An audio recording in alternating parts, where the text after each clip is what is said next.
who was a member of a scientific organisation that examined claims of paranormal phenomena. It was a really wonderful piece, and I suppose, Emma, that it was the age of discovery, wasn't it? A lot happened scientifically in a short space of time, and there were these really new forces at play that the public were discovering really in a very quick time. I love it. Absolutely love it. And actually, I just finished recently reading a book called The Butchering Art, which is by this incredible woman, Lindsay Fitzharris, and she talks about the discovery of antiseptic surgery during this time. And just like you say, the era is so rich in terms of what was being discovered, and the creativity, but also nobody really knew where they were heading, and so all the superstition and kind of the obsession with the occult and stuff like that was going on alongside the scientific progress. So it's a really fascinating time. So the obvious question, Jerome, is: have you ever seen a ghost? Have you had any paranormal experience? Ooh, I've got an invoice that's been missing for 6 months. Turns 6 months next week, and that guy has ghosted me hard. So I've been texting, emailing, and he's vanished. So that's my ghosty experience. I do love a good English ghost. I had a friend who lived in England, and they were certain that their house was haunted, because the English ghost was always more of like one of inconvenience. Like, it would never scare people or frighten people. It would always just like leave a cupboard open or leave a tap on. That's just so British. So British, but oh gosh darn. Don't want to make a fuss, but still want to let you know I'm here. Even, Jerome, even a tree tapping on a window in Victorian times signals someone was there. I mean, do you think that we lack that imagination now? I think if you're afraid of trees, you've probably got other problems than ghosts. But yeah, just a bit of magic, a bit of wonder is always great. Like you mentioned, you've got a 5-year-old. I've got a 4-year-old, and he's always coming up with sort of great sort of stories and ways of explaining how the world might work. And I think that sense of wonder and that sense of curiosity is something we need to hold on to.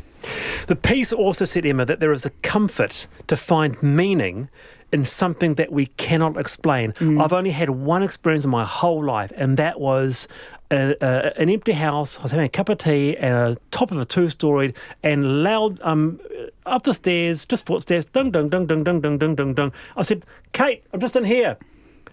Kate, I looked out, and there was no one there. I went into the 3 rooms upstairs, and I went into the 2 rooms downstairs, and you know what? There was no one there. And I heard those footsteps. I'm sure, I believe you. Yeah, he's pointing his finger at me. Like, I'm here with you, dude. Like, validate your experience. But then I think, did I hear them? Have you had experience like that? No. Yeah. I'm pretty on the level, that sort of stuff. Yeah. No. No UFOs? I was just going to make something up, but no. I got into sort of at high school. I went to a Catholic girls' high school, so we got quite into the occult then, but it was more to kind of annoy our teachers. Yeah. Yes. Yeah. Well, the craft was big then. That's right. Oh, okay. Yeah. Witchery and stuff, Yeah. And, all the kind of ritual and symbolism of Catholicism were quite helpful. Oh, it is hard out with the symbolism, man. Yeah. So you got into that, but nothing really happened. No teenage seances? No. No, Jerome? No. Too busy playing hacky sack. Yes, that's right, indeed. Bring back the hacky sack. You have both been wonderful this afternoon, Emma Espiner and Jerome Chandrahasan. Thank you very much for being with us on the Friday. And to both of you, check out Sylvania Waters' YouTube. I'm getting it on the text now. I like to. Have a great weekend. Checkpoint next.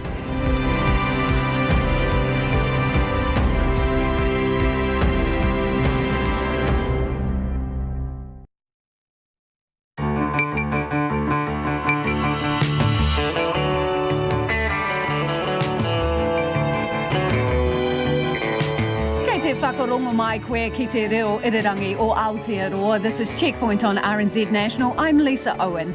On tonight's program, a 9-year-old Cook Islands girl detained in America for almost 2 weeks looks to be homeward bound. Why did US officials take her from her guardian while she was on holiday in Los Angeles? The courts get a $54 million cash injection to get the wheels of justice spinning a little faster. A search and rescue team, hampered by appalling weather, manages to land in the Tararua Ranges to look for a tramper missing almost a week.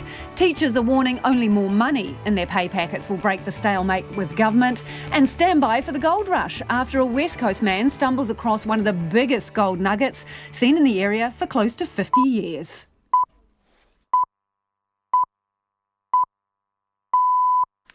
RNZ News at 5 o'clock. Good afternoon, I'm Anna Thomas. The Finance Minister remains under pressure over whether he acted quickly enough to correct allegations of hacking against the opposition. National has called for Grant Robertson's resignation, accusing him of deliberately smearing the party. Here's our political reporter, Joe Moyer. National leaked secret details of the budget and Treasury claimed its website had been hacked and called in the police. Shortly after that, Mr Robertson repeated the hacking claim and linked National to the alleged hack. 2 days later, everyone backed down after the police found no illegal behaviour and National revealed it had used a search function. RNZ understands on the night the statements went out, Mr Robertson was told the GCSB did not agree with the language Treasury was using and did not believe a hack had occurred. He insists he was not told before releasing his statement. National says if he was told that night, he should have corrected his statement immediately. From Parliament, Joe Moyer. A dolphin expert says cameras on fishing boats will do nothing to save Maui's dolphins. The government announced today that 28 trawlers and set netting boats fishing off the North Island's west coast will have cameras on board by the end of the year to monitor the impact they're having on critically endangered dolphins. Professor Liz Sloughton says more research is not the answer, and she wants the government to adopt a 20 nautical mile ban on set nets and trawling, as recommended by the International Whaling Commission. She says there are only 15 breeding age females standing between Maui's dolphin and total extinction. We needed to act 10, preferably 20 years ago. If we leave it until next year, they'll be gone. No, we absolutely need to act right now. Liz Sloughton says cameras are no replacement for observers on vessels who can tell if the dolphins released back into the sea are dead or alive. Accommodation providers are worried they could lose business if a bed tax goes ahead in Queenstown. The proposed tax has received support from 81% of voters in the provisional results of a non-binding referendum. Visitors would pay a 5% charge applied to the cost of all short-term accommodation to help fund infrastructure in the resort town. Tourism Industry Aotearoa Chief Executive Chris Roberts says a bed tax is not the right way to solve Queenstown's infrastructure woes, but he says he isn't surprised by the result. It was always a foregone conclusion that residents in Queenstown would support charging someone else to pay to fix their infrastructure concerns, so we always expected a result like this. Chris Roberts says the accommodation sector is concerned it's been targeted. School principals believe teachers won't back down from their industrial standoff with the government until they get a better offer. Their comments come after teacher unions and the government said they had made progress in circuit-breaking talks yesterday. Our education correspondent John Gerritsen reports. Principals groups are hoping yesterday's special meeting will resolve a stalemate that's so far prompted 3 strikes, including historic joint action by primary and secondary teachers. But they warn that the government must drop its refusal to increase the $1.2 billion combined value of its offers to primary and secondary teachers. They say teachers want a bigger pay offer than the 3 increases of 3% that's currently on the table. The teacher unions and the government say they won't comment on the outcome of yesterday's meeting until the middle of next week. Called John Gerritsen Tēnei. A West Coast man says he is still lost for words after discovering the biggest gold nugget seen by local buyers in up to 5 decades. Craig Douglas was taking a stroll with his metal detector on Monday when he unearthed the $25,000 rock in the back blocks of Hokitika. He sold it to a private collector and it'll likely go on display in Auckland. But Mr Douglas says he almost didn't stop to investigate when his metal detector first started beeping. I honestly thought it was just going to be a big hunk of deformed iron or another old pickhead or something like that, and I almost didn't investigate it. I nearly just carried on walking, and I thought, I'll just have a look, and I dug down about 5 inches onto the hard bottom, and it was just sitting there looking at me. I was lost for words, to be honest. I pulled it out of the ground and didn't really know what to say. My brain sort of hadn't caught up with what it was seeing. Craig Douglas. Wind gusts reached 115 kilometres an hour in Foveaux Strait this afternoon as a strong disturbed southwesterly hit the country. Met Service has issued a strong wind watch for coastal Southland, Stewart Islands and the Otago Peninsula through until tomorrow morning. It says the strong winds will whip up large swells, which are already reaching 8 metres along the west coast, and those big waves are expected to stick around throughout the weekend. It's 5:05. The Highlanders coach Aaron Mauger isn't sugarcoating the task his side faces: win their last 2 Super Rugby pool matches or kiss goodbye to their season. The Highlanders host the South African side, the Bulls, in Dunedin tonight, boosted by the return of All Blacks forwards Liam Squire and Jackson Himmelpool. 2 wins won't guarantee them a playoff spot, as they'll also need another result to go their way, but Mauger says it certainly makes things straightforward. If we want to play past the next couple of weeks, we need 2 wins. So that's the facts in front of us. That's the challenge. That's the outcome. Can't control all those things, but we can influence where we end up with good performances, and that's what we're focused on. And the Blues, whose playoff hopes also hanging by a thread, play the Queensland Reds in Brisbane tonight. The Bay Oval in Mount Maunganui will become New Zealand's 9th Test cricket venue next summer. The New Zealand Cricket has announced its calendar for the next season, which features tours from England, India, Australia, the South African women's side and India A. England arrive here in October and will play 2 tests and 5 2020 games, with Mount Maunganui hosting a Black Caps test for the first time. The Chief Executive of New Zealand Cricket, David White, says smaller venues make for a more enjoyable experience for everyone. Kiwis like to lie on the grass and watch cricket in a relaxed atmosphere, but they also present very well on television as well. I know the players really enjoy it, and I know, talking to countries around the world, their preference for some of the test matches would be to play at smaller grounds as well. David White, and that's the news. Tonight on Nights, Millie Olican selects a mixtape. Once she managed the Brunettes, now she's on the Nashville payroll. Ari Jar are the Friday Night Live act, and Duncan McGillivray introduces us to sodium. And because that element is part of the recipe for sodium chloride, we have a sonic tonic dedicated to salty water on Nights of me, Brian Crump, after the news at 7 on RNZ National. And now looking at the short forecast from Met Service until midnight tomorrow. Northland and Auckland showers, some heavy with hail, clearing this evening. A few showers return tomorrow morning. Strong southwesterlies easing tomorrow evening. Waikato to Manawatu, including Coromandel Bay of Plenty in the central high country. Showers clearing this afternoon. A few showers return to western areas for a time tomorrow. Gisborne, Hawke's Bay and Wairarapa, also Horowhenua, Kapiti and Wellington. Fine spells and a few showers. Nelson, Marlborough and Canterbury, mainly fine, but a few showers in the east at times. Southwest gales about Banks Peninsula for a time tomorrow. Buller, Westland and Fiordland, a few showers in Fiordland, spreading further north this evening and then clearing tomorrow. Otago and Southland, a few showers, mainly in the south, with snow to 600 metres tonight, then gradually clearing tomorrow. Westerly gales in exposed places easing tomorrow evening. And for the Chatham Islands, showers, some heavy with hail and thunderstorms tomorrow night. RNZ National, it is 5:08 and you're listening to Checkpoint with Lisa Owen.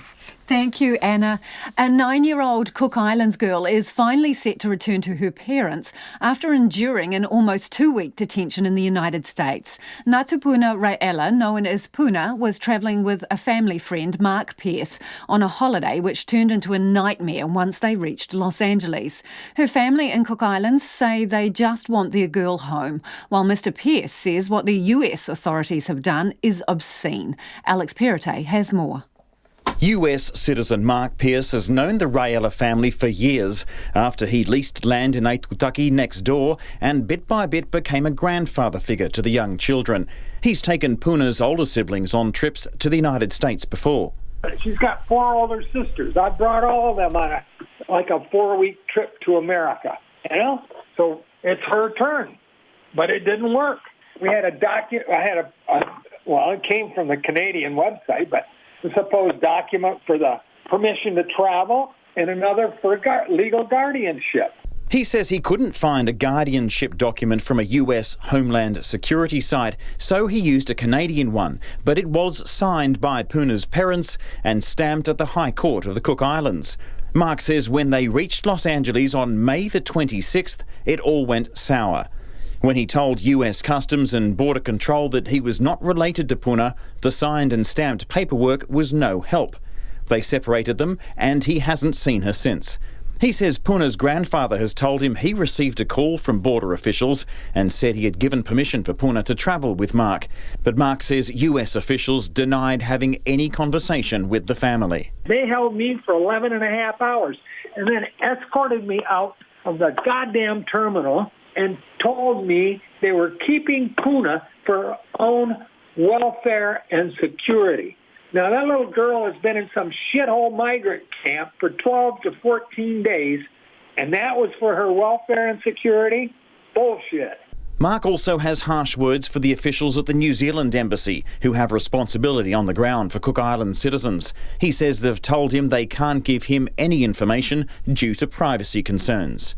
I'm supposed to be her legal guardian, okay? And nobody has verified that in the last 13 days either. What in the hell are these people doing on either side, the U.S. or New Zealand? Mark says his own inquiries helped him to find out that Puna was being held at Southwest Key, a facility for unaccompanied immigrant minors.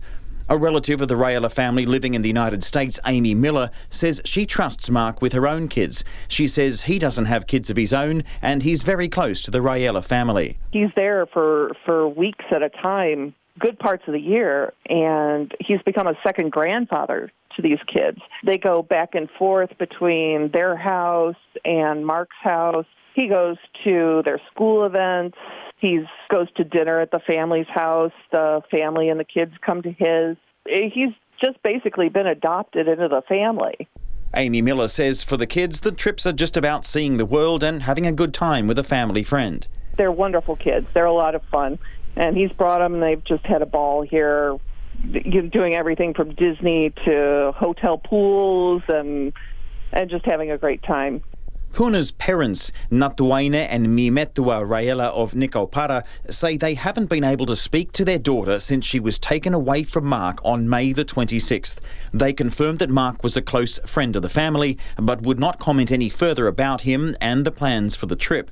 Mark says the US Customs officials had questions to ask him as they were suspicious of his intentions. One of these jerks at Customs and Border Security said, well, it's a 73-year-old man doing with a 9-year-old child, let alone a little girl.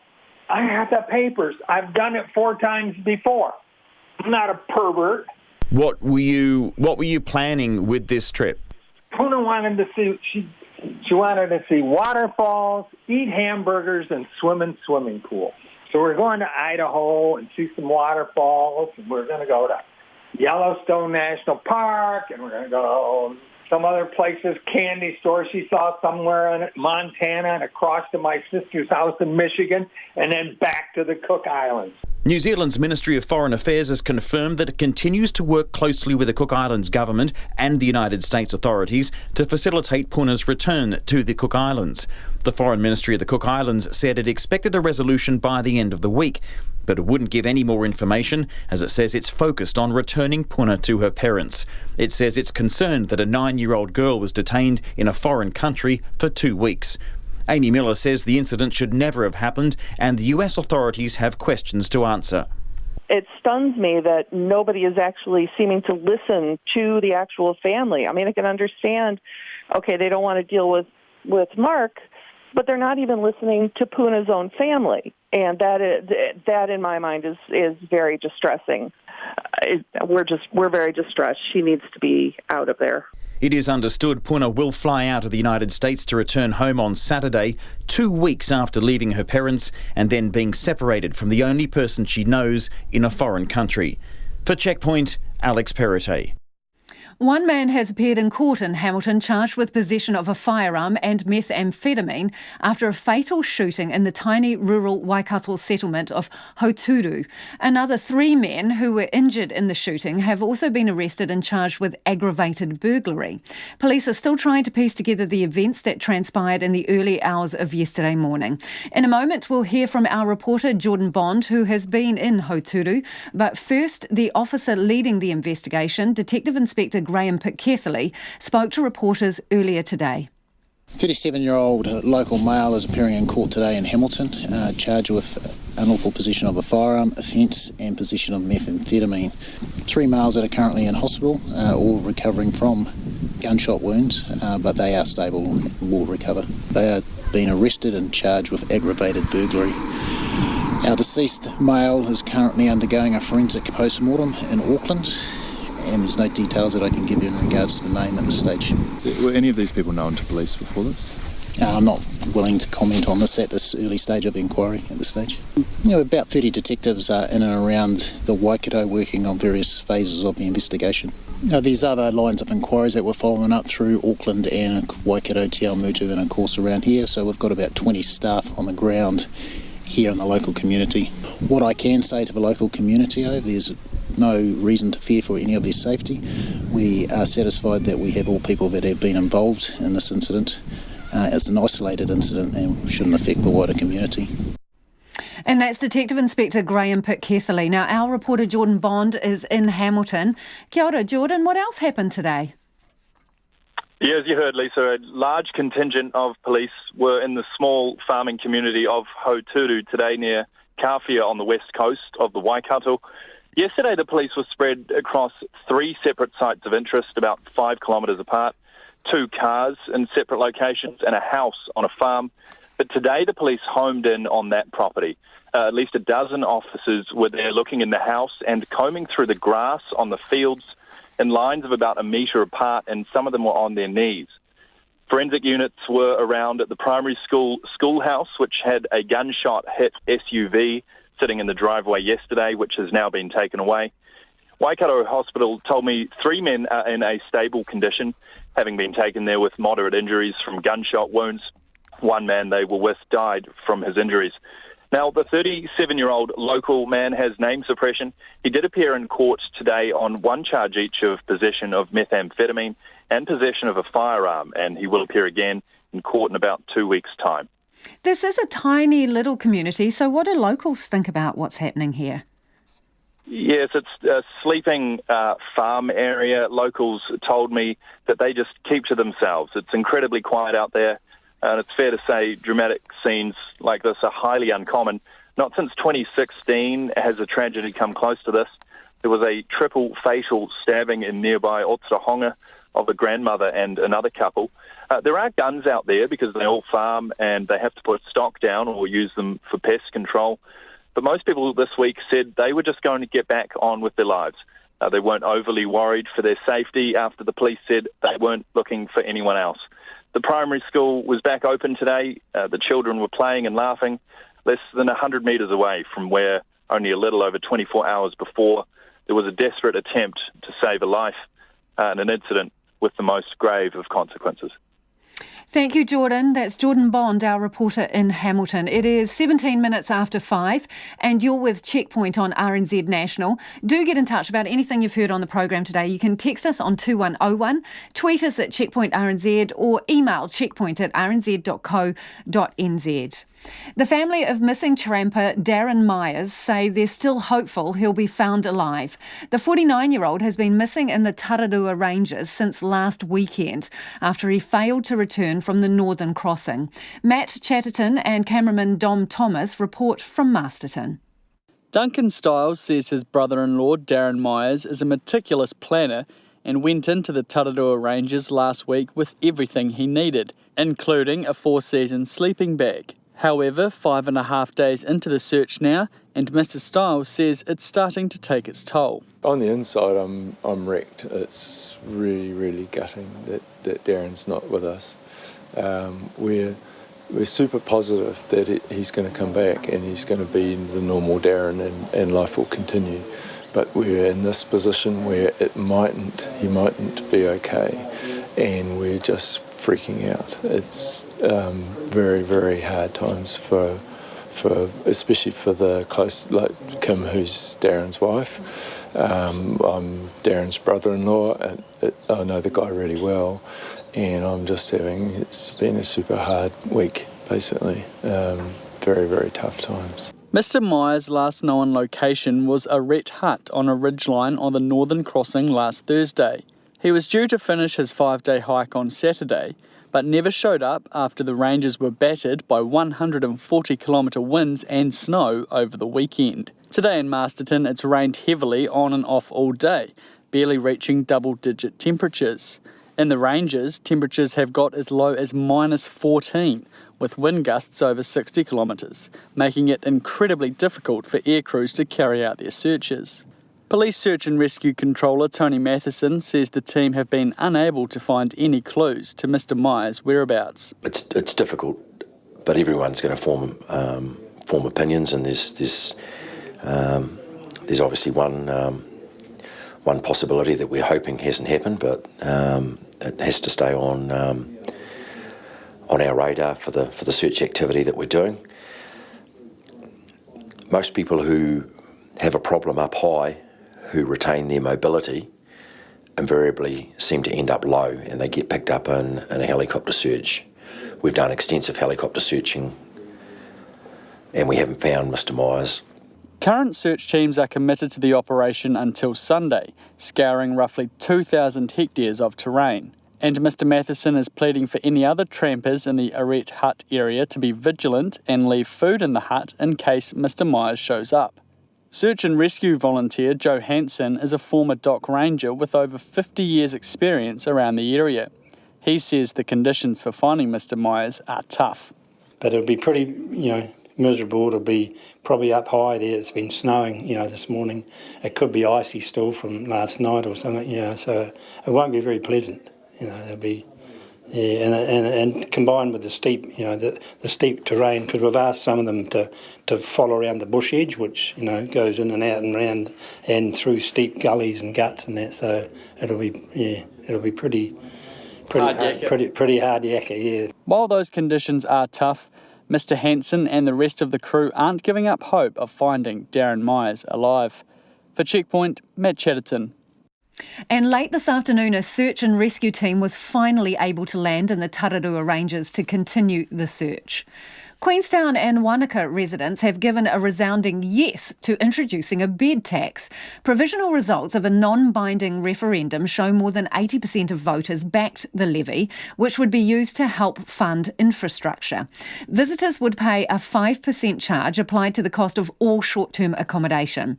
While the results have delighted the district's mayor, opponents say a bed tax is unfairly targeting the accommodation sector and another solution is needed. Tourism reporter Tess Brunton has more. Queenstown Lakes District Mayor Jim Bolt has long championed for visitors to help foot the bill for the tourist region's infrastructure. From the time I was elected, the constant message I've had from folk in our district is there needs to be a different way of funding our infrastructure. The load is set firmly with our ratepayers. That needs to change. So we're recommending the adoption of a model that's used widely around the world. The bed tax, Jim Bolt says, will take the pressure off locals and put more of the cost on visitors. The idea of charging visitors isn't new. Auckland has a bed tax and Stewart Island has a visitor levy. But Mr Bolt says the bed tax could be a game changer for his district, raising up to $40 million in extra revenue each year. Last year we tabled our 10-year plan that saw a spend on infrastructure of around $1 billion. But we had to leave somewhere in the order of $300 or $400 million on the table in what are really essential projects that we simply couldn't afford to fund. Well, this will enable us to proceed with those projects. But a bed tax needs government sign-off before it can become a reality. Jim Bolt hopes that will come in 2021. Lakes District Tax Equity Group organiser Nick Kittle, who represents 130 accommodation providers in the district, is calling for the council or government to front with an economic impact assessment. He says a bed tax shifts the burden onto the accommodation sector. We believe that there will be a downturn in the accommodation sector here if that was to happen, and we believe that there would be flow-on effects to all of the other tourism businesses, the bars and the restaurants and the activities guys. We don't believe there's going to be a zero cost to increasing prices in this town. Tourism Industry Aotearoa Chief Executive Chris Roberts says he isn't surprised by the result. The concerns from the local accommodation providers are quite legitimate. They are worried about the impact this could have on their businesses. And we certainly accept Queenstown has some challenges and needs to fix some infrastructure issues, but we don't agree that a bed tax is the way to do that. Instead, the Industry Association wants a nationwide solution, redistributing some of the GST paid by international visitors back into the hotspot regions. The bed tax has a lot of uncertainty about who's going to collect it. Quite a number of pieces of legislation would have to be changed to allow it to be implemented. So there are probably more hurdles in place for a bed tax than our GST concept. While the Mayor of Queenstown is celebrating, other key industry leaders didn't seem keen to comment. The Office of Tourism Minister Kelvin Davis passed on queries to Housing and Urban Development Minister Phil Twyford. In a statement, Mr Twyford says the government would consider any necessary legislation if the final results show there is clear support, then help create a proposal for Cabinet. Jim Bolt plans to present the results to the government within the next couple of weeks. For Checkpoint, Cortez Brunton, Tane. Gold fever has hit the West Coast after a local man stumbled upon the biggest gold nuggets seen by local buyers in up to 5 decades. Craig Douglas says he's still lost for words after his unearthing the $25,000 rock near Hokitika last weekend. Our reporter Katie Todd spoke with the lucky man. After weeks on the couch with a broken foot, Craig Douglas decided to go for a stroll in the sunshine to get some fresh air on Monday. He grabbed his metal detector and headed into the Hokitika back blocks, where old mining relics can sometimes be found. I just thought it was an easy place to go to just go for a walk and get some fresh air, basically, and was never in a million years expecting to find anything, let alone a gold nugget. Craig Douglas is keeping the exact location to himself, but about 50 metres from a path, his metal detector erupted into beeping noises loud enough to blow his ears off. I honestly thought it was just going to be a big hunk of deformed iron or another old pickhead or something like that, and I almost didn't investigate it. I nearly just carried on walking, and I thought, I'll just have a look, and I dug down about 5 inches onto the hard bottom, and it was just sitting there looking at me. I was lost for words, to be honest. I sort of pulled it out of the ground and didn't really know what to say. My brain sort of hadn't caught up with what it was seeing. And after a frenzied phone call with his mother, Craig set off home. Did you have a backpack or something to put it in when you were taking it back out? No, as I say, I wasn't expecting to find anything, so I just literally just had my detector and that was it. So I just sort of put it in my pocket, and Mum made me paranoid because she was like, don't get popped on the head and have someone steal it. So I sort of hobbled back to my car as quick as I could. Craig promptly had the 177-gram nugget valued by local gold buyers who told him they'd never seen anything like it.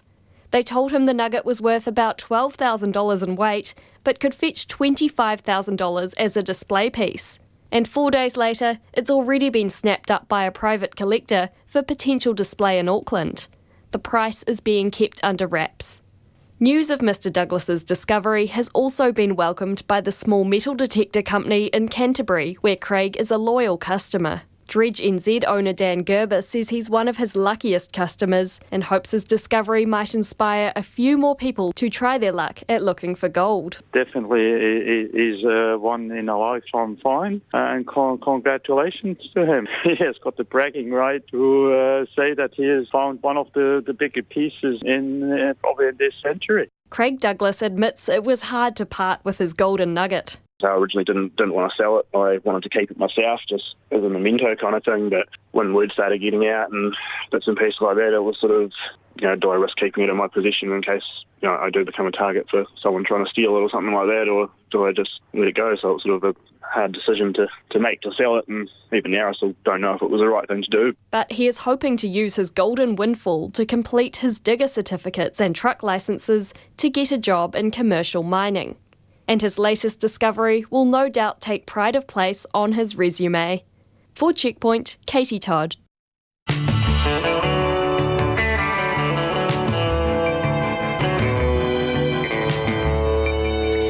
Up on Checkpoint on RNZ National, teachers are still saying show us the money, and a cash injection to get the wheels of justice turning a little bit faster.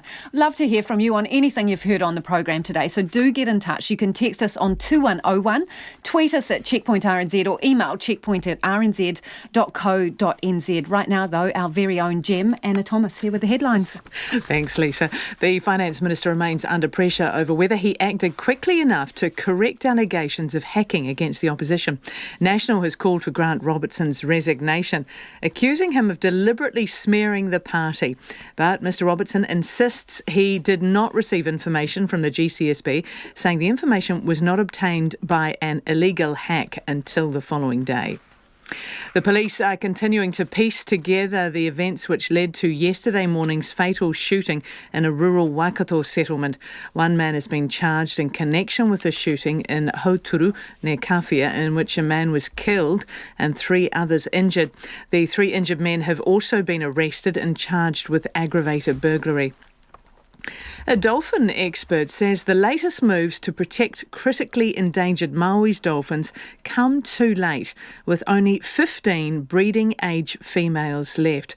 Professor Liz Slotin wants the government to adopt a 20 nautical mile ban on set nets and trawling, as recommended by the International Whaling Commission. She says the introduction of cameras on fishing boats announced today will do nothing to save the dolphins. Accommodation providers in Queenstown are worried they could lose business if a bed tax goes ahead. The proposed 5% levy has received wide support from voters in a non-binding referendum. The tax would be applied to the cost of all short-term accommodation to help fund infrastructure in the resort town. School principals believe teachers won't back down from their industrial standoff with the government until they get a better offer.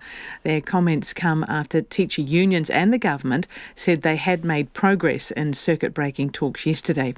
The PPTA has called off next week's one-day partial strike, but principals say teachers are still holding out for more pay. And those are the headlines. Thanks, Anna. And Nona Palcio's joined us in the studio for business. Nona, so showing up to work hungover, not that we're accusing you of doing this, is quite a costly business, is it? Do tell. I think it is. Apparently, some research has been done, and it's going to cost. Now, this is not people not turning up to work because they're hungover. These are people who turn up to work. and they're just going in a lower gear than normal. $1.6 billion. Well, $1.65 billion. That's a lot of money. Over what period? Do we know? We're talking about a year. So that's what it costs up to, rather than just sick days. It's just people turning up to work and not quite performing well. And hiding in the corner at the back of the office because they're a bit blurry. Yeah, kind of walking around, drinking coffees, an awful lot of them, that sort of thing. Well, that's pretty pertinent coming up to the weekend. Bear that in mind, people. I think it's okay on a Saturday if you're not working. Yes, but it's just the Sunday. Or It's the Monday, the Tuesday, and the Wednesday. That's probably an issue. Do they present any options, solutions, resolutions? Look, they're saying it's a serious issue and needs to be tackled. And it's interesting because I was at a lunch not so long ago where the Prime Minister was speaking. It was a Business New Zealand lunch, middle of the day, and it was a Friday as well. And you know what? Nobody was drinking. There was no alcohol there. All the tables. It was a dry lunch. And quite a few people remarked upon that. So maybe they read the research and the tea leaves. They're doing something about it. Oh, that is interesting. Yeah. Okay, let's move on to building activity. So, rising to the strongest level in 3 years. What's driving that? Yeah, interesting. Auckland construction, it's residential strength, but really it's in the non-residential. So, and it was well above expectations. So the market analysts, economists, basically, were expecting a consensus of 1.1%. We saw a rise of 6.2%. That's a lot more than what the market was anticipating. It has implications. How did they get it so wrong? Well, it just seemed, I guess that's the forecast. We've seen economic growth slowing. Yep. So I suppose, economists, they're not perfect. I guess they have more tea leaves in their cup than we do. But nevertheless, they got it wrong, a lot wrong. And it has implications for GDP. We could be seeing economic growth stronger than has been previously forecast, which will be really interesting. They said that the growth was stronger in residential in non-residential than in residential, and very strong in Auckland. So they're expecting that to continue through 2019, but peak in 2020, and perhaps even tail off after that. We could potentially see some decline, some other parts of New Zealand in any case. But yeah, very strong growth, and Did they address any of the concerns about the constraints? Because we're always hearing who can get a builder, who can get... No, we haven't seen... Yeah, that's the other issue. So the labour market is still tight when it comes to construction, although, population growth has tailed off a little bit, so that means that there'll probably be less pressure for residential housing, although we did a story just recently about a 33,000 people have moved out of Auckland, and an awful lot of them were families moving south and to regions near adjacent to Auckland, just in search of cheaper housing and so on. So, yeah, there's a lot of things going on that it's lagging a bit, that we don't really know what's happening right now. So we'll see what happens with the economy. It could be a lot stronger than we're anticipating. Yeah. Okay, what else has been going on the markets today, Nona? Well, the Mexican standoff, so to speak, is still a bit of an issue. There's concern. Asian markets, they've been preoccupied with the China-U.S.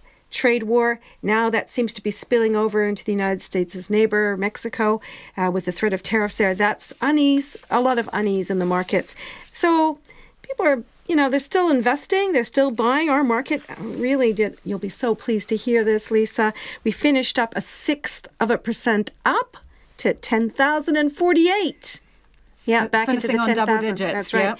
Our dollar was steady at 66.1 US cents, 94.9 Australian, and 52.1 pence. And that's partly the strength behind the Kiwi is really that the US dollar is looking a little bit shaky, with the US Federal Reserve poised to act if labor market data that comes through this weekend is lower than expected. So we could see a rate cut in the United States. Some economists and forecasters are picking maybe 2, maybe 3 cuts this year. Thank you, Nona. And that's Nona with business. But if you, over the weekend, are missing your business fix and Nona, you can check out the RNZ Business Podcast, 2 cents worth. Now, this week, they are looking at whether we should all switch to doing a 4-day working week. Before you go, Nona, what do you reckon? 4-day working week? I'm for that. Well, there you go. I think a few other people will be saying that as well. School principals warn that talks aimed at solving the industrial stalemate between the government and teacher unions will fail unless the government improves its pay offers to teachers. The PPTA has called off a partial strike scheduled for next Tuesday after the Educational Institute and the government refused to comment on yesterday's special meeting. Principals say while the cancellation is a positive sign, it's not clear if it's the result of an actual breakthrough. Here's our education correspondent, John Gerritsen.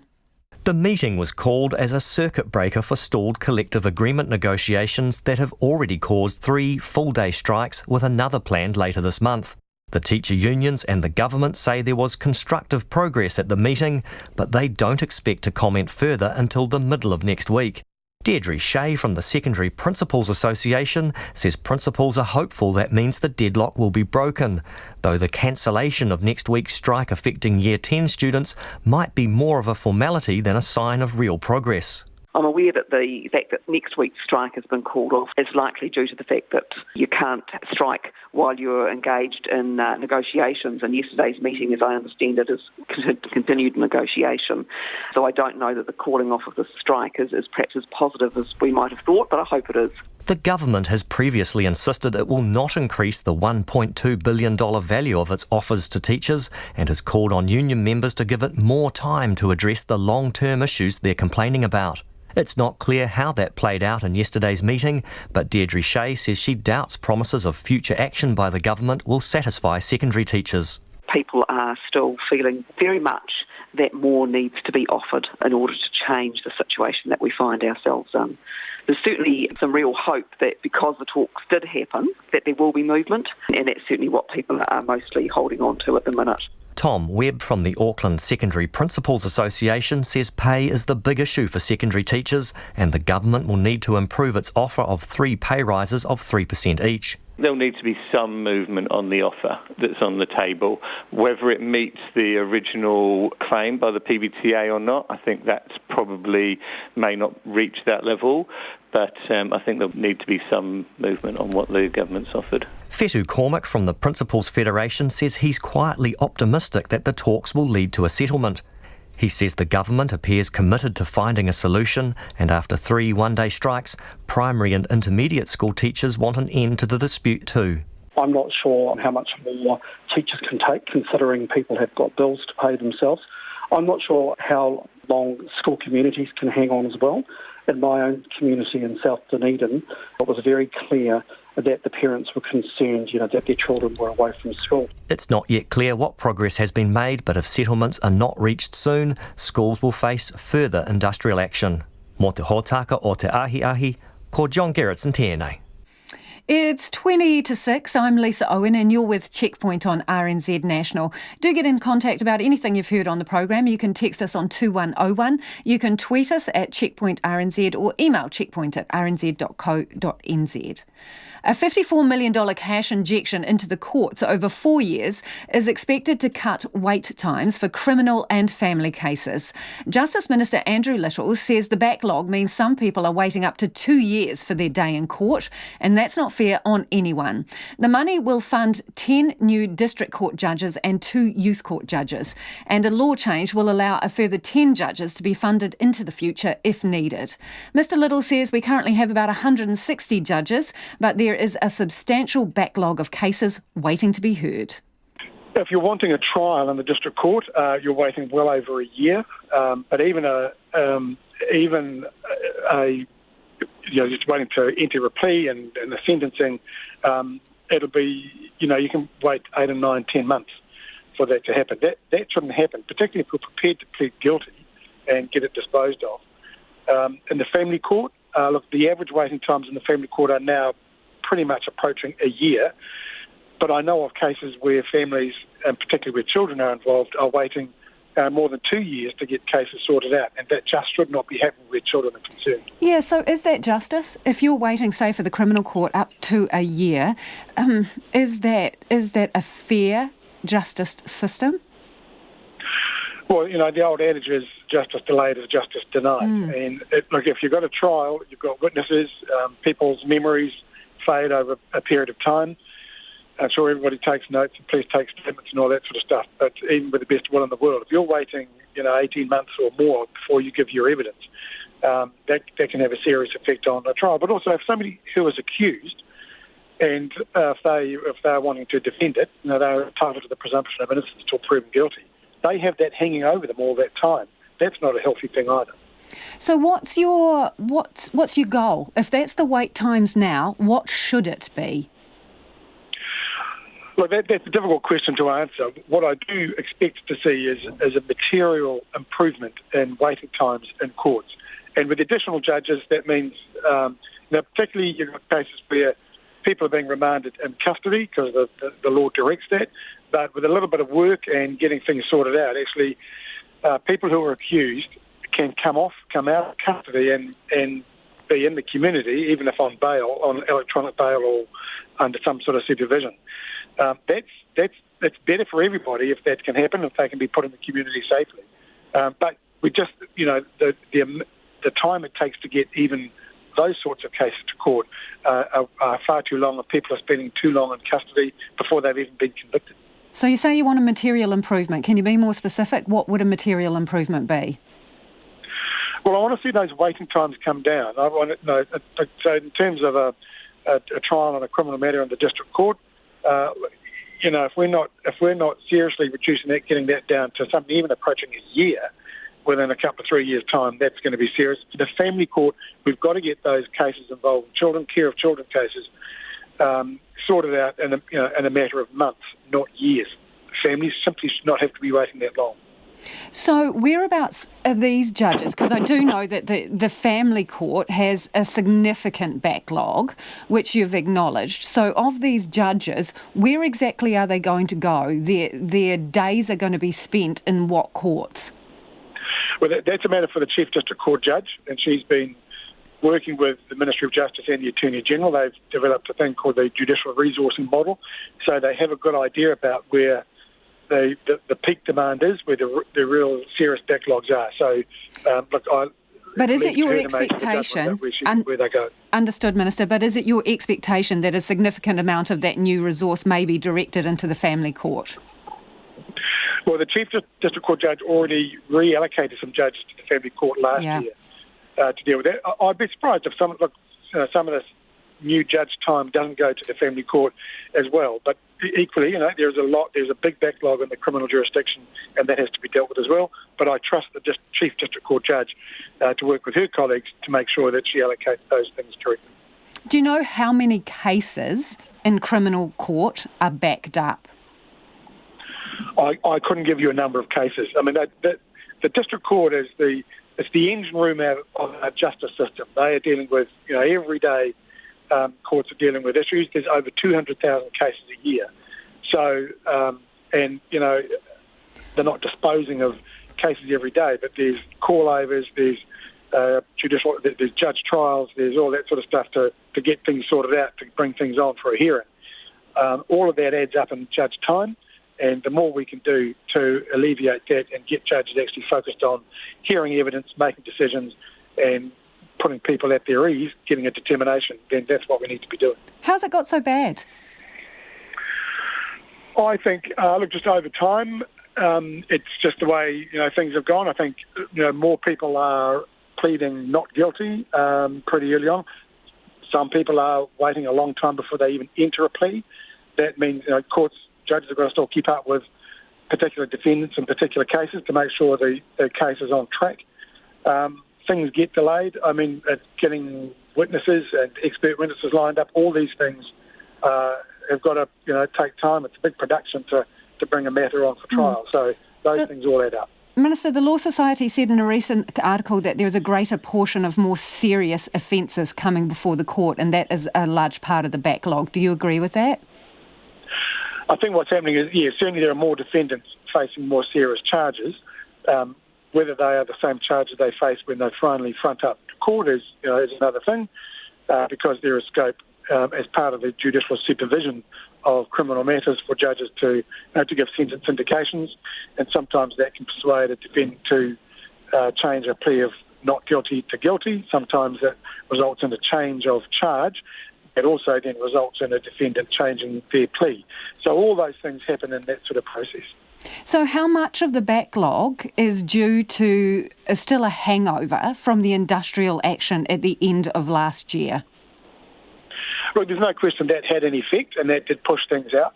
As I understand it, the impact of the industrial action will pretty much have flowed through. The courts are running as smoothly as they were before the industrial action, and, you know, cases and matters are being brought on in accordance with the schedule that they would have expected to have, you know, followed. Of course, there may be some cases that you could say, yep, that might have been heard earlier but for the industrial action. But the bulk of the delays caused by that industrial action have been worked through. Just while I've got you here, Minister, could you give us an update on Pike River? Where are things at there?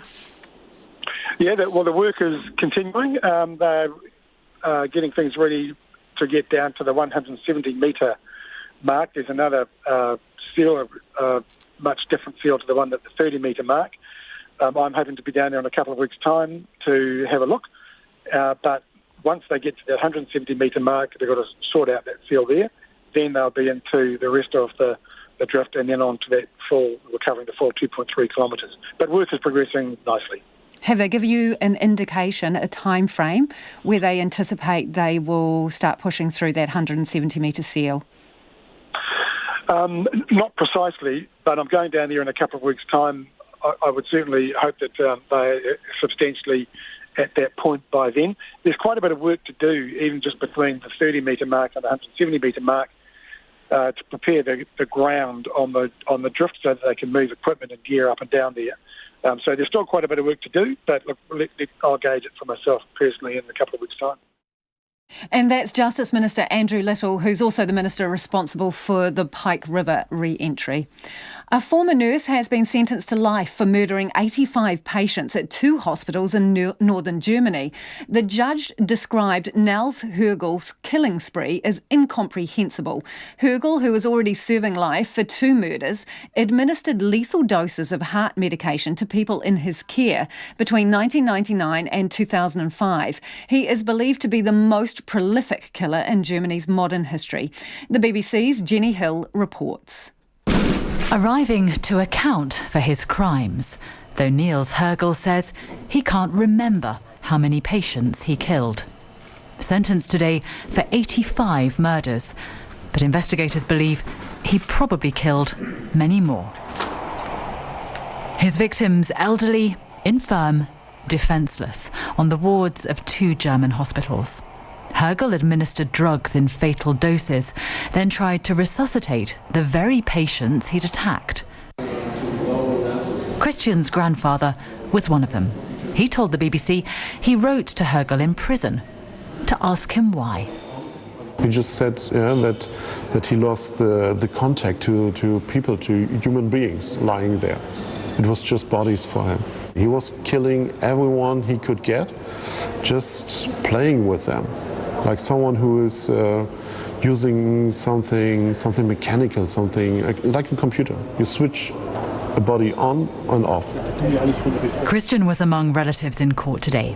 They want to know why, for 5 years, no one stopped Hergel. I promised my family that I wouldn't just bring the murderer to justice, but others who were responsible too. It's important for all of us that we can get to those who made it possible for this to develop into a series of killings. For the German authorities, this case raises painful questions. Hergel acted alone, but over 5 years he was able to kill patient after patient with impunity. Investigations are now focusing on the hospitals where he worked. It's feared that, faced with unusually high mortality rates, senior staff may simply have chosen to turn a blind eye. Some already face criminal charges, and as Hergel begins a life sentence, investigations continue into others who may yet emerge as having facilitated, however unwittingly, the murderous ambitions of Germany's most prolific post-war serial killer. Jenny Hill in Berlin. The D-Day commemorations moved to northern France today. Hundreds of veterans joined world leaders at a series of events marking the 75th anniversary of the D-Day landings. 156,000 Allied troops came ashore across 5 beaches in Normandy at the start of the massive offensive to free Western Europe from Nazi rule. More than 4,000 never returned home. The BBC's Kevin Conley spent the day in Arromanches on the Normandy coast.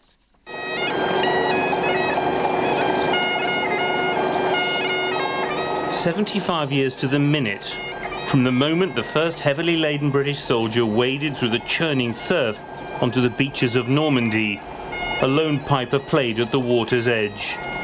It was a lament for young men who died and never got to grow old in the world they fought to free. The wind carried the music out across the waves that once carried them into battle.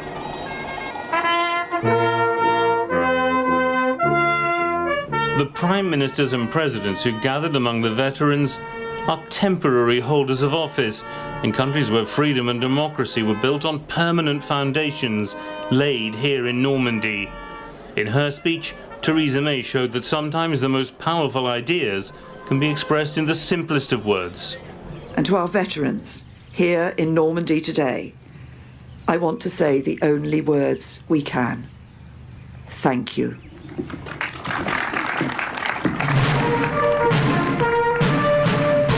Donald Trump spoke at Colville-sur-Mer, where the American dead of the desperate fighting on Omaha Beach lie buried.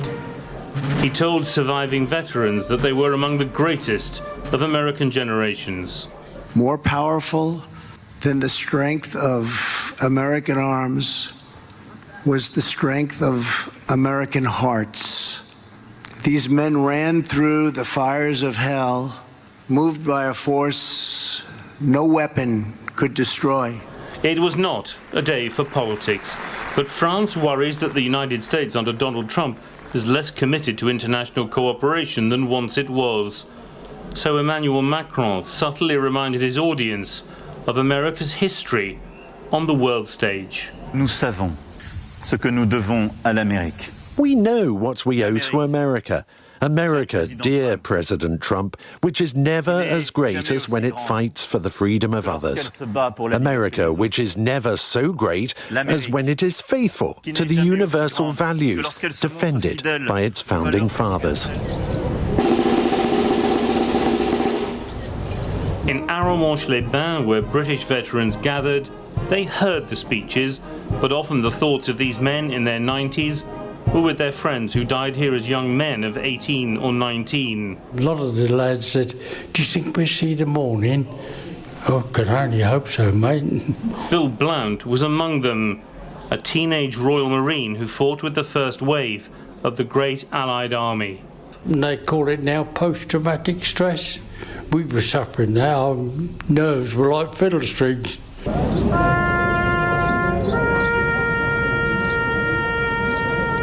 A day will come when the last man who fought here in Normandy on D-Day will be gone.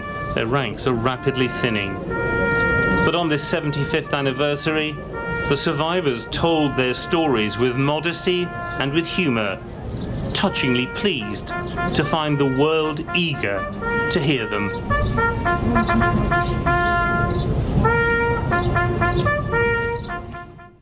Kevin Conley with that report. The bosses of one of the South Island's major ski fields hope recent improvements will continue to drive visitor numbers up. Mount Hutt opened today for the 2019 ski season, with some keen skiers and snowboarders waiting almost half a day to be the first down the slopes this year. Our South Island video journalist Logan Church was there. 2019 is It's 9 o'clock on the dot. Mount Hutt opens for the first time this year, with staff pouring champagne for those at the front of the line to go up the chairlifts. Among them was Ben, a videographer and school formal DJ, who goes to extreme lengths every year to be the first down the slopes by sleeping on the chairlift. I got here like 9:30 last night. It got to, I think, -8, -9 with about a -15, 16 wind chill. The chilly sleep out's becoming an annual tradition. I've been doing this for 9 years now, so what I'm going to do is I'm going to go do one run and then get home quickly and then get set up for the school disco tonight. Christchurch couple Bradley and Priscilla Nicholson also skipped work to get out on the slopes today. I even told my boss where I was going. And what did your boss say? Oh, he was pretty happy, eh? Like, maybe we can see if we can do it a few more times through the season. Oh, it's pretty much the best day of the year, so snowboarding and spend most of the time pushing skiers over when they get in the way. It's been a busy summer for the Mount Hutt team ahead of the beginning of the ski season. Its ski field manager, James McKenzie, says improvements made to the base lodge will try to speed up waiting times for services such as gear rentals. 2.5 kilometres of groomed trails have also been added, one which features a tunnel. I mean, that was a struggle because we've had snow on this mountain since February. It's been a real challenge getting concrete trucks just up to the site. It's about 1,700 metres above sea level, so, you know, the weather's pretty ferocious up there a lot of the time. So, you know, that's generally our biggest challenge is working with the weather. Is that sort of consistent with what you've seen most years, weather-wise?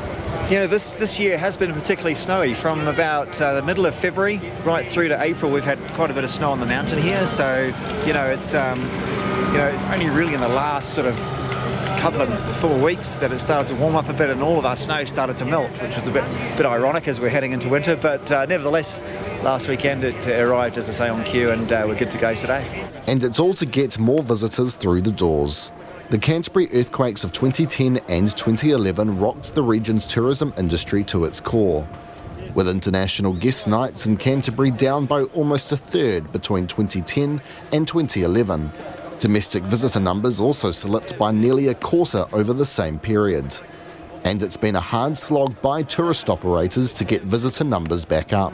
Mount Hutt's been steadily growing since the earthquakes in terms of its patronage, and that's great for our sport and for our industry. So we're just hoping sort of, you know, small incremental changes year on year. We can accommodate those. We've added more trails this year, done some improvements around our base lodge to help with the flows. So, you know, I think we're able to sort of keep up with the demand. According to Tourism New Zealand, 110,000 visitors hit the slopes throughout the country every year. These people are among the first to make the most of it, until the end of the season in October. At Mount Hutt for Checkpoint, Logan Church. And if you were listening to that on the radio while you're driving home or while you're at home, you can look online if you'd like to see the pictures from Logan's piece. That will be on our Facebook page and our website. And speaking of weather, there is a wind watch that has been issued. So wind gusts reached 115 kilometres an hour in Fovo Strait this afternoon as a strong, disturbed southwesterly hit the country. Met Service has issued a strong wind watch for coastal Southland, Stewart Island and the Otago Peninsula through till tomorrow morning. So that wind watch, strong wind watch again for the coastal Southland, Stewart Island and Otago Peninsula area through until tomorrow morning. It says strong winds will whip up large swells, which are also already reaching 8 metres in exposed places along the west coast. And those big waves are expected to stick around throughout the weekend, so do be careful. Cook Strait ferries, though, are still sailing as usual. And just some feedback on our earlier interview with Andrew Little. This is about $54 million being put into the courts over 4 years to speed things up. Rob from Christchurch says the court's backlog, and how did it get so bad? Under the reign of Judith Collins and Chris Finlayson, Rob says, the number of functioning judges in the district court was reduced under a sinking lid from 178 to 160. That money that's been announced today will go to upping those numbers by 12. And someone else has got in contact to say most people plead guilty in courts and are sentenced quickly unless there are reports or written sentencing submissions required. RNZ News at 6 o'clock. Good evening, I'm Anna Thomas. The Finance Minister is still under pressure over whether he took action fast enough to correct accusations of hacking against the opposition. National leaked details of the budget 2 days early, and Treasury claimed its website had been hacked and called in the police. Shortly afterwards, Grant Robertson repeated the hacking claim and linked National to it. RNZ understands on the night the statements went out, Mr Robertson was told the GCSB did not agree with the language Treasury was using and did not believe a hack had occurred. But he insists he was not told before releasing his statement. That evolved over time, and I'm sure that timeline will come out as we go, but I certainly did not know about it before I put my statement out. Grant Robertson. National says if the Finance Minister was told that night, he should have corrected his statements immediately. Plans to introduce a bed tax for Queenstown are being questioned by a community lobby group. More than 80% of voters supported a visitor levy to help fund infrastructure in the resort town. Visitors would pay a 5% charge applied to the cost of all short-term accommodation. The Lakes District Tax Equity Group organiser Nick Cadell says there are better options than putting the burden on the accommodation sector. He says they include raising debt to the national norm, looking at new government funds and pushing for a share of GST paid by visitors. At the very end of the day, if this district really did want to increase local taxes, then those local taxes ought to be raised equitably and fairly among all of the beneficiaries of tourism, which means the other tourism operators in town ought to pay their fair share. Nick Kittle. Secondary school principals say a better offer from the government is essential to solving teachers' stalled pay talks. The government, the Post-Primary Teachers Association and the Educational Institute say they made progress towards breaking the deadlock in a special meeting yesterday. Deirdre Shea from the Secondary Principals Association says that sounds hopeful, but it is clear that teachers will not back down until the government improves its offer of 3% pay rises. People are still feeling very much that more needs to be offered in order to change the situation that we find ourselves in. There's certainly some real hope that because the talks did happen, that there will be movement, and that's certainly what people are mostly holding on to at the minute. The President of the Secondary Principals Association, Deirdre Shea. A consumer advocate is calling for more care and compassion by hospital doctors dealing with patients in mental health crises. The Australasian College for Emergency Medicine has hosted a meeting in Wellington today about growing pressures on emergency departments from people suffering a mental health crisis. The college says EDs are not well designed to manage such situations and changes are urgently needed. But the chief executive of the Changing Minds Group, Taimi Allen, says hospital staff can be critical and unsupportive of the mentally unwell, and that must change too. A lot of people talk to me about the fact that they present and they've had a few drinks, and that's the thing that people are concentrating on, not the fact that their partner has just left them and their kid is suicidal and there's a whole lot of other stuff in their life. So we should be talking about what happened to you, not what's wrong with you. Taimi Allen from the mental health group Changing Minds. The man accused of going on a shooting rampage in Darwin this week, which left 4 dead, including a New Zealand man, has faced court for the first time. The 45-year-old was charged late yesterday with 4 counts of murder and endangering life. The ABC's Jano Gibson reports. Benjamin Glenn Hoffman today appeared in court via video link from the Darwin Correctional Centre. The 45-year-old has been charged with 4 counts of murder, 2 counts of recklessly endanger serious harm and 1 count of criminal damage. Deputy Chief Judge Elizabeth Morris asked if Hoffman should be categorised as at risk while in prison. Hoffman told the court, "I do need help. I've asked for help." He then said, "I'm very sorry for what happened." He also asked to speak with his lawyer, Peter Maley, as soon as possible. The judge remanded Hoffman in custody till the 18th of September, when he'll appear in court again. Jano Gibson in Darwin. A West Coast man says he is still lost for words after discovering the biggest gold nugget seen by local buyers in 50 years. Craig Douglas was taking a stroll with his metal detector on Monday when he unearthed the nugget in the back blocks of Hokitika. He says he almost didn't stop to investigate when his metal detector first started beeping, assuming it would just be old iron. But he later found out the nugget was worth about $25,000 as a display piece. He has already sold it to a private collector. It's 6:05. The Blues Super Rugby woes seem to go from bad to worse. Coach Leon McDonald concedes it's poor timing to be having to rest leading players when they're in a desperate fight to make the playoffs. The Blues must beat the Reds in Brisbane tonight, but they'll be without All Blacks Reiko Ione and Patrick Tuipulotu, with the pair having their mandatory All Blacks break. Sonny Bill Williams is also out again, a late scratching after failing to recover from a knee injury. McDonald says having to sideline top players makes things difficult. We knew this could be the case. This is where you trust the guys that are going to step up and do the job. We're pretty lucky with Rico's situation where Duff's a quality player who's got a lot of experience. Made it probably a little bit tougher with Caleb's injury, but again, Tony Allu's done a good job for us on the wing as well. The Highlanders must also win tonight against the Bulls in Dunedin if they're to keep their playoff hopes alive. The Austrian tennis player Dominic Thiem must topple world number 1 Novak Djokovic in the semi-finals of the French Open tonight if he's to win his first Grand Slam tennis title. The other semi features defending champ Rafael Nadal against Roger Federer. And the injury-ravaged Golden State Warriors won't be rushing superstar Kevin Durant back into the NBA basketball finals, despite trailing the Toronto Raptors 2-1 in the best-of-7 series. Durant has a calf injury, and it was expected that Golden State would bring him in for a Game 4 tomorrow in a bid to get back on level terms. But coach Steve Kerr says that won't be happening. And that's the news. Tomorrow on Saturday morning, Kiwi journalist Anna Fifield. Her new book's called The Great Successor, about Kim Jong-un.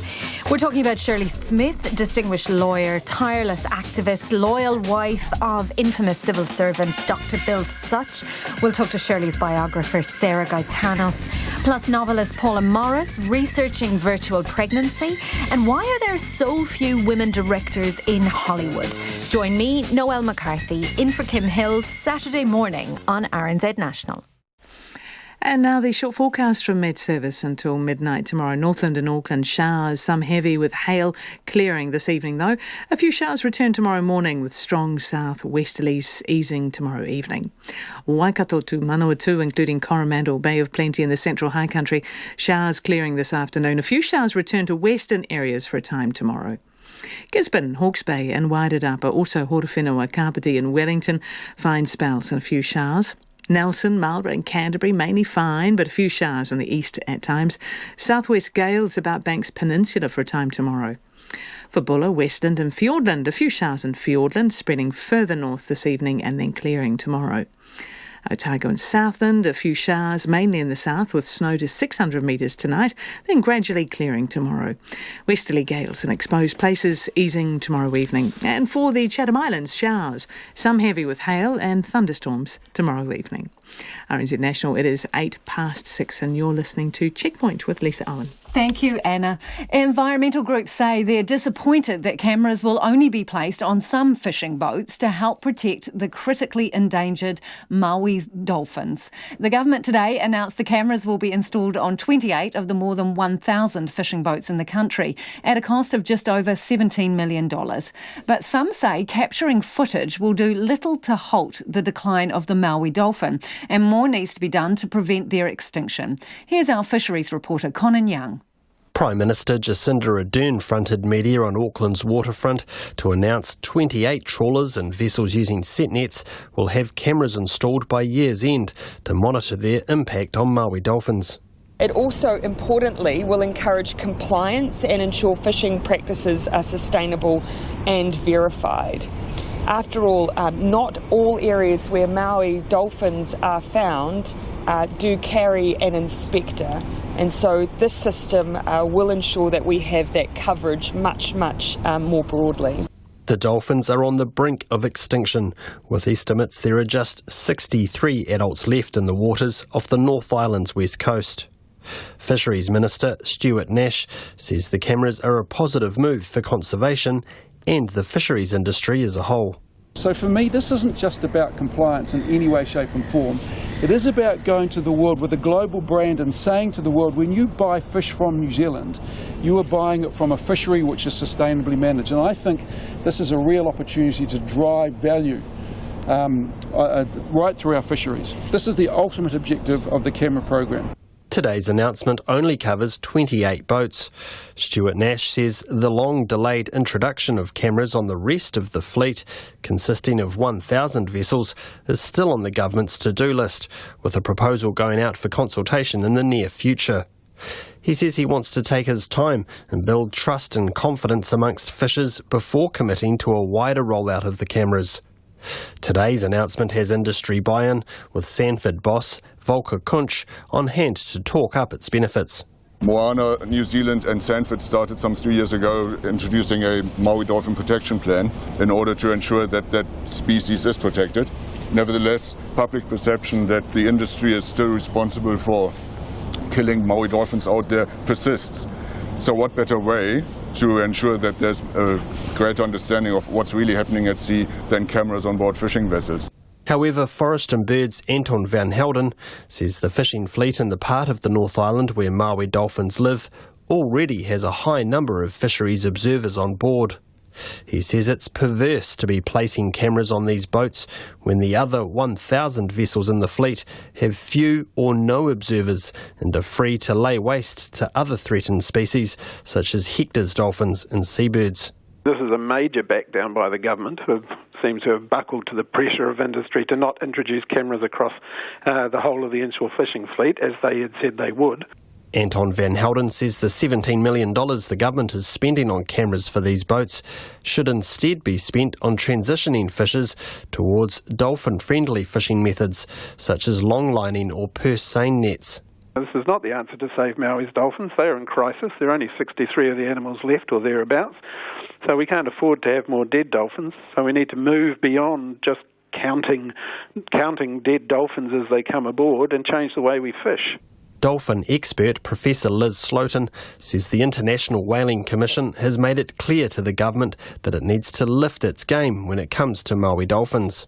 They want New Zealand to much better protect Maui dolphins to at least 20 nautical miles offshore and further south to Wanganui and include the harbours in the protected area. And so far New Zealand has responded only with more research rather than more protection action. So the International Whaling Commission is getting more and more impatient about that. Professor Slotin says cameras are no replacement for observers, as overseas experience shows fishers being monitored solely by cameras can sometimes release dead dolphins back to the sea, claiming they're still alive. She says the only thing standing between the Mauis and total extinction is 15 breeding age females.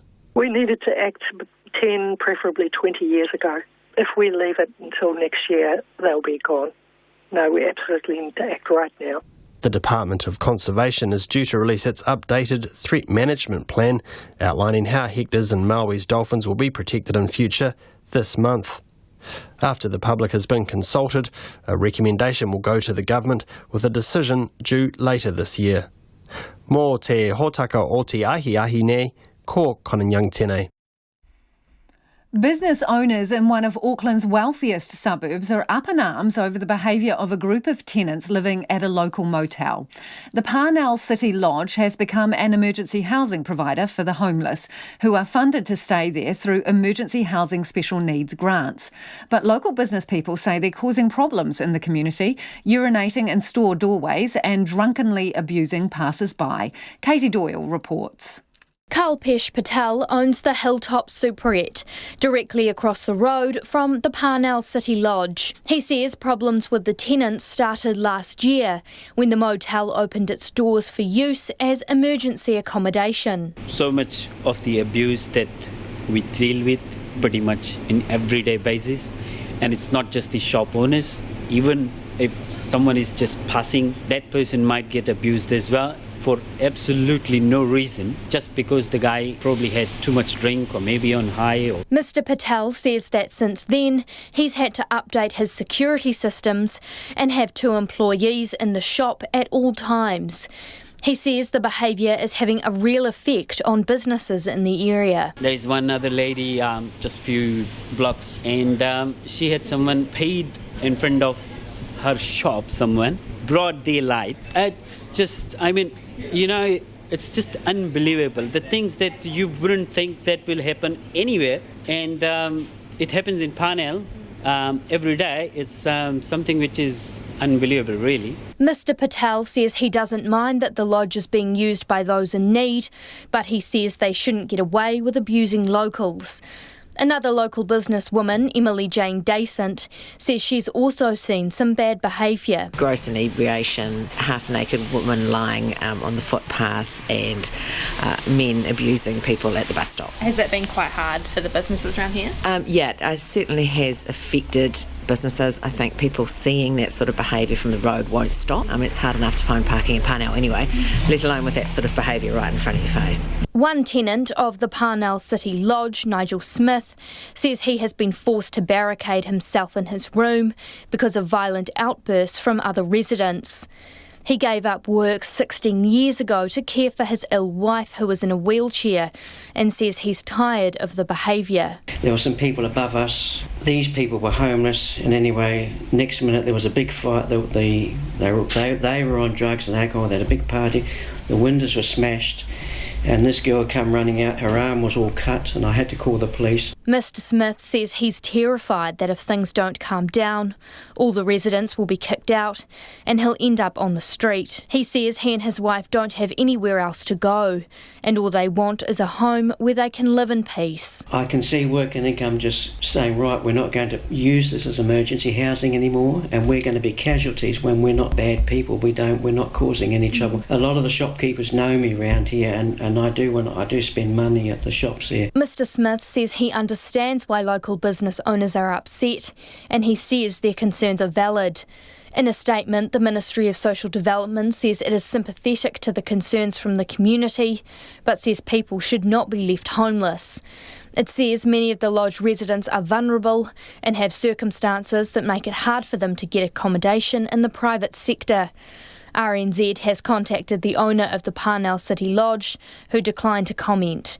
For Checkpoint, Katie Doyle. It's 17 minutes past 6 and you're with Checkpoint on RNZ National. The United Arab Emirates has told the UN Security Council that a state actor was most likely behind attacks on 4 tankers off its coast. The May 12 attacks bore the hallmarks of a sophisticated and coordinated operation, according to its report. It says holes at the waterline on the vessels were caused by magnetic limpet mines. The BBC's Chris Buckler has the details from Washington. The details of these attacks could have come from a movie screenplay, frankly, rather than an official report. It says that fast boats were used to navigate the difficult waters in the Gulf, and that specialist divers were deployed from those boats to fit limpet mines to the hulls of the ships below the waterline. And pictures have now been released of the damage caused to those Saudi, Norwegian and Emirati vessels. And you can see from the photographs the impact of those naval mines exploding after they've been fitted to the ships using magnets. No one was injured, but certainly they caused destruction. And an operation like that would have required expertise, coordination, and indeed intelligence about the vessels. And that's why the preliminary findings of this report suggest that what they call a state actor was probably involved. Basically, an individual or an organisation linked to a state government.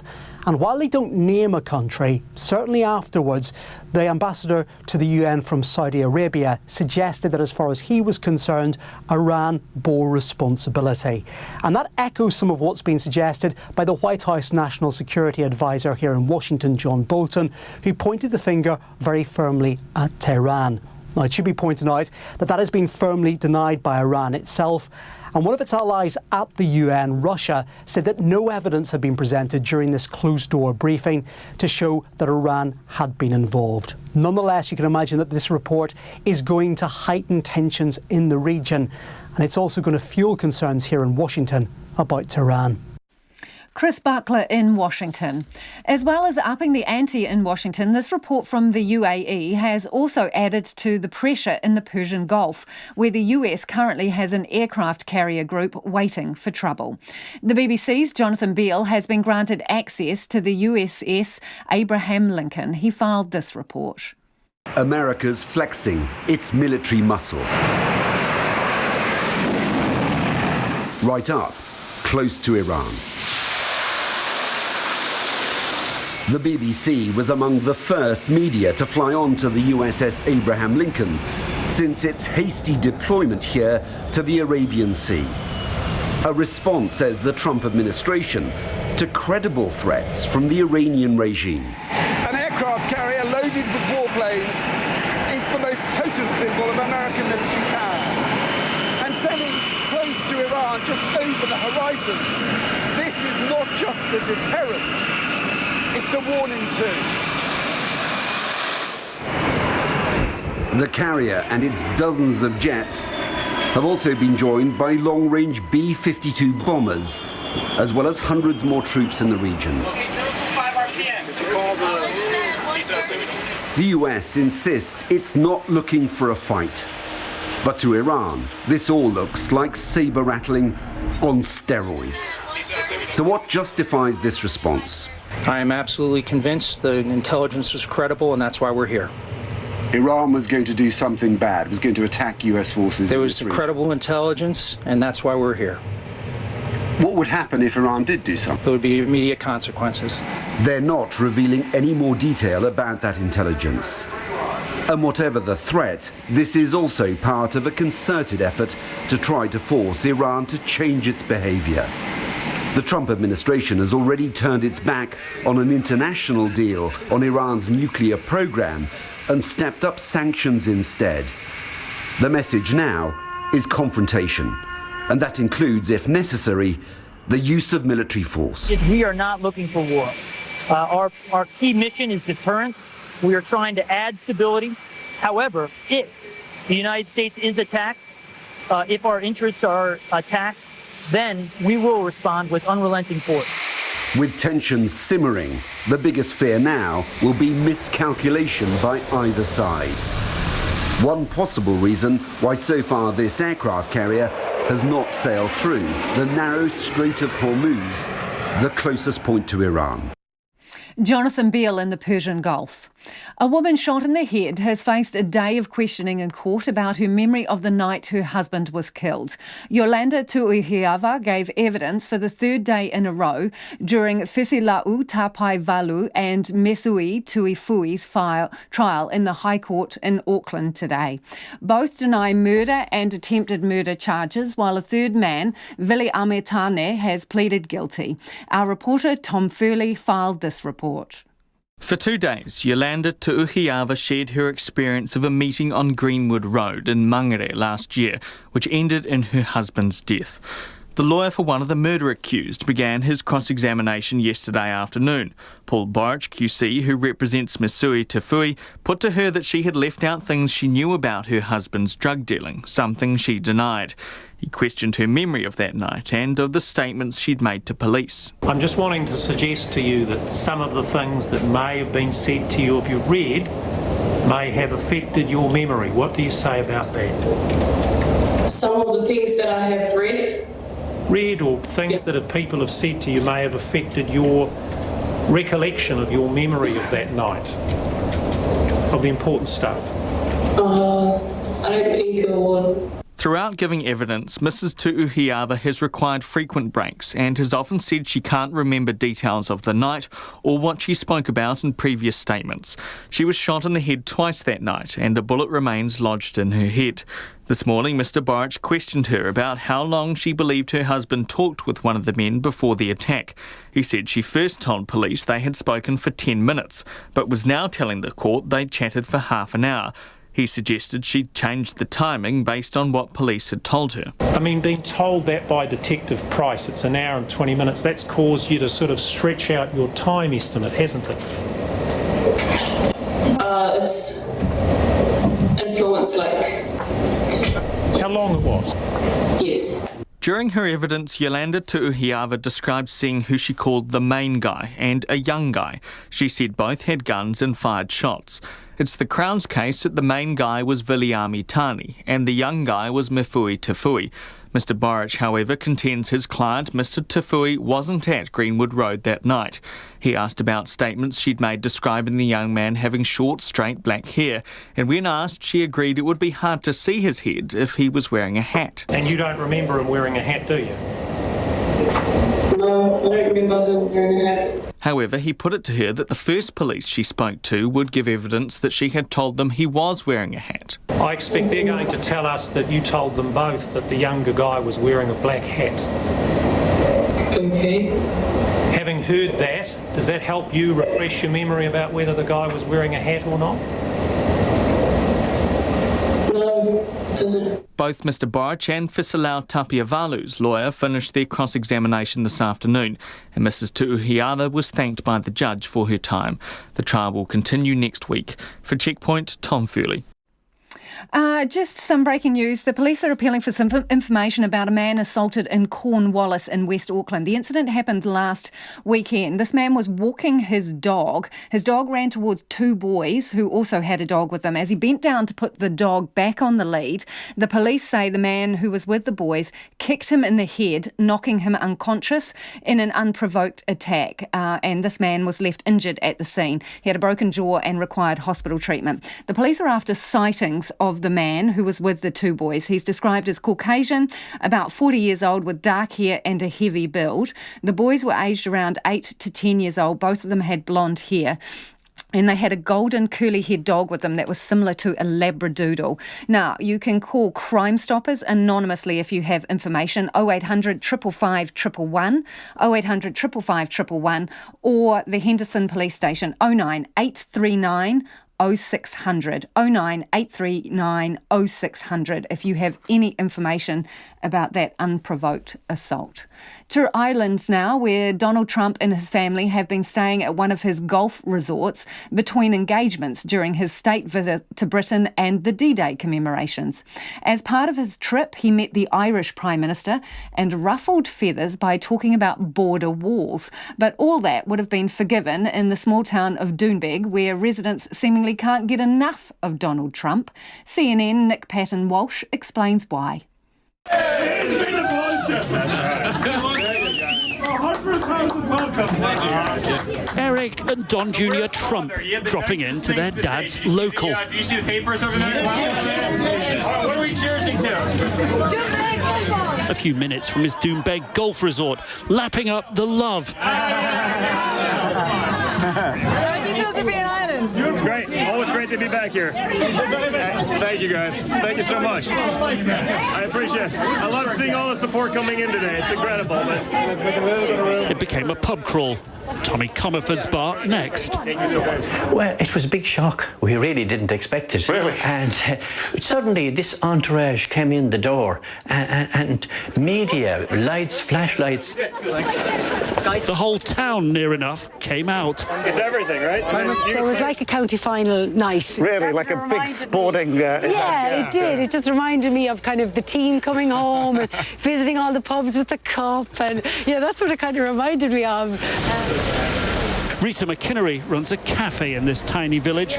Population 341 last census.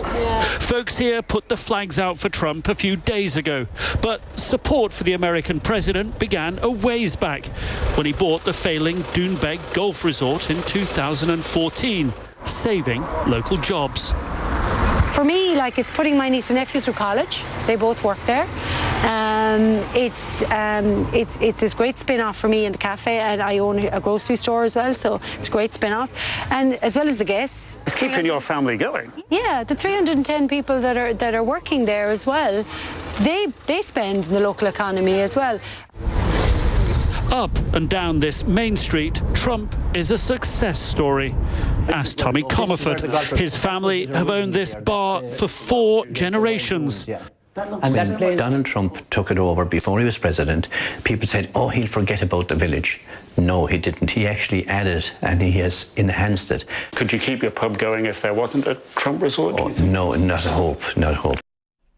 And that was Doonbeg publican Tommy Comerford ending that report from Nick Patton. That is about all we've got time for this evening. Thank you for tuning in.